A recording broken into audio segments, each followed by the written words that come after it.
കൊടുങ്ങല്ലൂരിലെ പ്രധാന ജലസ്രോതസ്സുകളിലൊന്നായിരുന്ന പെരുംതോടിന് ഇനി പുതുജീവൻ. മാലിന്യവും കുളവാഴയും നിറഞ്ഞ പെരുംതോട് ശുചീകരിക്കുന്ന പ്രവൃത്തി ദ്രുതഗതിയിൽ പുരോഗമിക്കുകയാണ്. മതിലകം ബ്ലോക്ക് പഞ്ചായത്ത് പരിധിയിൽ പെരിഞ്ഞന മുതൽ എറിയാട് വരെ 5 പഞ്ചായത്തുകളിലൂടെ കടന്നുപോകുന്നതാണ് പെരുംതോട്. 16 കിലോമീറ്റർ നീളമുള്ള പെരുംതോടിന്റെ 2.25 കിലോമീറ്റർ ദൂരത്തിലാണിപ്പോൾ ശുചീകരണം നടക്കുന്നത്.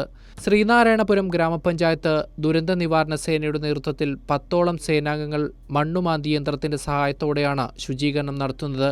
8ാമത്തെ ദിവസം തുടർച്ചയായിട്ട് ചെയ്തുകൊണ്ടിരിക്കുന്നു. മതിലകത്തിന്റെ അതിർത്തി തുടങ്ങിയിട്ട് 2.25 കിലോമീറ്റർ ഉണ്ട് നമ്മളുടെ പഞ്ചായത്തിന്റെ അതിർത്തി കൂടെ പെരുംതോട് ഒഴുകുന്നത്. അതിൻ്റെ അകത്ത് ഏകദേശം 1 കിലോമീറ്റർ ഇപ്പോൾ തീരാറായി. ഞങ്ങളൊക്കെ തന്നെയാണ് തൊഴിലാളികൾ ഇതിൻ്റെ.